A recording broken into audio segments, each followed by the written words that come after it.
කොළඹ කොටස් වෙළඳපොලේ දවසක් ගැන හිතුවම සාමාන්‍යයෙන් පේන්නේ එක පැත්තකට ගිය ගමනක්. හැබැයි අද අපි කතා කරන දවසේ මතු පිටින් බලද්දි එක කතාවකුත් ඇතුලෙන් බලද්දි හාත්පසින්ම වෙනස් කතාවකුත් තමයි දිගහැරුනේ. අපි බලමු මේ පරස්පර විරෝධී තත්ත්වයට හේතු වුණේ මොනවද කියලා. හරි. අපි මේක ටිකක් ගැඹුරට හරලා බලමු. එක පැත්තකින් ප්‍රධාන දර්ශකයේ ධන අගයකින්, ඒ කියන්නේ ලාභයකින් දවස ඉවර කරනවා. ඒත් අනෙක් පැත්තෙන් විදේශීය ආයෝජනය, ඒ කියන්නේ පිටරට සල්ලි විශාල වශයෙන් රටින් එළියට යනවා. කොහොමද මේ දෙකම එකම දවසේ සිද්ධ වුනේ? එතකොට ඇත්තටම මෙතන වින්නේ මොකද්ද? දෙසැම්බර් 16 වෙනිදා තිබුණු මේ අස්ථාවර ගනුදෙනු දවසේ සම්පූර්ණ කතාවම ওই ප්‍රධාන දර්ශකයේ ඉලක්කමෙන් විතරක් අපිට තේරුම් ගන්න බෑ.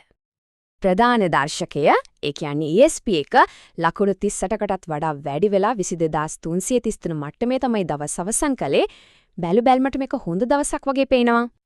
හැබැයි පුදුමම දේ තමයි දර්ශකය උඩ ගියාට ඇත්තටම මිල වැඩි වුණු කොටස් වලට වඩා මිල අඩු වුණු කොටස් ප්‍රමාණයක් තමයි වෙළඳපොලේ තිබුණේ. ගනුදෙනු වුණු කොටස් වල වටිනාකම නම් ලොකු පිම්මක් පැනලා තියෙනවා. රුපියල් බිලියන 2.8ක් පැනලා. ඒත් වාර්තා කියන විදිහට මේක වෙළඳපොලට ලොකු විශ්වාසයකින් ආපු ගැනුම්කරුවන්ගෙන් පිරුණ දවසක් නම් නෙවෙයි.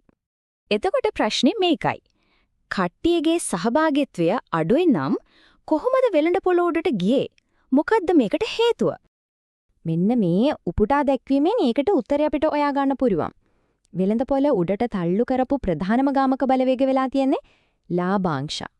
සරලවම කිව්වොත් ආයෝජකයෝ කෑල්ට් සහ ජීන්ස් වගේ කොටස් ගන්න පොරකාලා තියන්නේ ඒ සමාගම් වලින් ළඟටම ගෙවන්න නියමිත ලාභාංශ ලබා ගන්න. මේක ඇත්තටම වෙළඳපොලේ නියම ශක්තියක් පෙන්වන්නට වඩා කෙටි කාලීන ස්ට්‍රැටජි එකක් විතරයි. මේ බලන්නකෝ ඒකේ බලපෑම කොච්චරද කියලා. කැපිටල් ඇලයන්ස් PLC විතරක් 26%කටත් වඩා උඩ ගිහින්. ඒකම කොළඹ ඩොක්යාඩ් වගේ කොටස් ගැන තිබුණ සමපේක්ෂණ උනන්දුවත් මේකට බලපෑවා.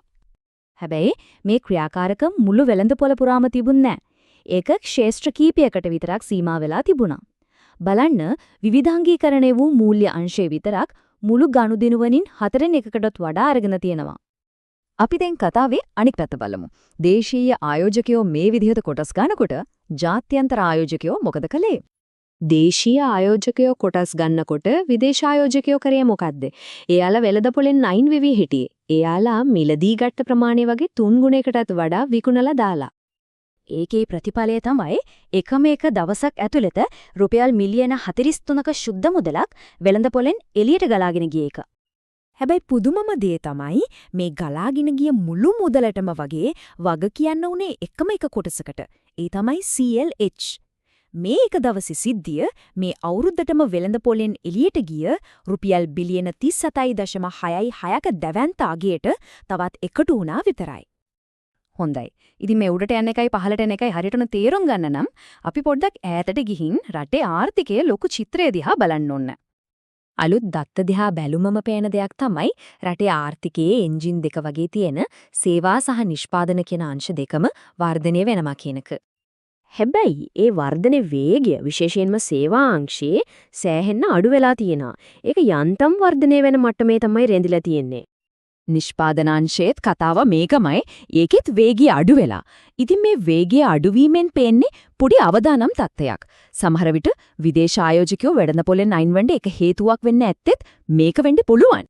ඒකට උඩින් ලෝකෙ වටේම තිබුණෙත් එච්චර හොඳ තත්වයක් නෙවෙයි. යුරෝපයේ ආසියාවේ ප්‍රධාන වෙළඳපොළවල් පහළට ගියා. මේ වගේ දේවල් ශ්‍රී ලංකාව වගේ කුඩා වෙළඳපොළවල් වලට නිතරම බලපානවා.